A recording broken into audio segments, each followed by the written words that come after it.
नुकताच झालेला मृग नक्षत्राचा पाऊस जणू मृग नक्षत्राने स्वतःहून शेतांना आंघोळ घालून दिली आहे. सायंकाळची धूळ गायब झाली आणि पिकं आनंदाने डोकावू लागली. पक्षी आनंदाने गात आहेत. काय मस्त वातावरण आहे.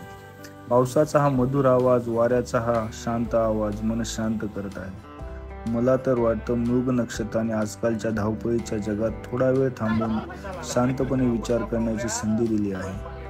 पावसाचे थेंब जमिनीवर आदळताना तयार होणारा मृदू आवाज मनाला मोहित करतो.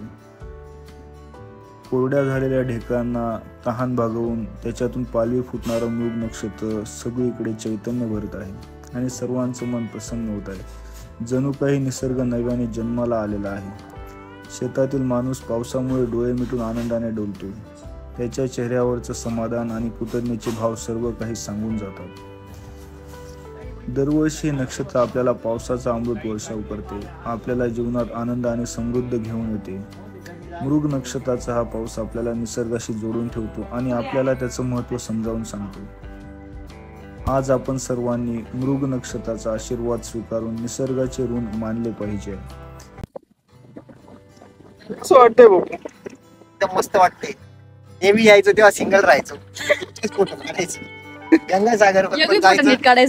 गंगासागरवर जायचो तेव्हा मी एकटाच राहायचो. यावेळेला आरशी होती त्याच्यामुळे डायरेक्ट गंगासागरचा डोंगर पण चढून गेलो. मजा आली. आमच्या सासरवाडीची शेतातली एक रम्य सायंकाळ, शांत, शहरातल्या धकाधकीच्या जीवनापासून थोडंसं लांब आणि मनमोकळं आकाश खरंच मनाला एक शांतता देतं. घराबाहेरच्या सांडपाण्याच्या ठिकाणी लागलेली ही झाडे आनंदाने डोलतायत. त्यातच आशूचे रील काढण्यासाठीची थोडीशी लगबग, नवीन हर्षूसोबत रील काढण्यासाठीचा आटापिटा आणि थंडगार टाकीतलं पाणी वाऱ्यासोबत डुलताना सर्व इतकं प्रसन्न वाटत होतं.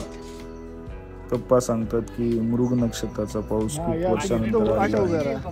मृग नक्षत्राचा पाऊस म्हणजे यंदा चांगला पाऊस होईल याचीच ती शाश्वती असते. शेवटी एक फॅमिली फोटो घेऊन सायंकाळ इथेच संपवली आणि घराकडे निघालो. Happy monsoon. लाईक करो, फॉलो करो, सबस्क्राईब करो.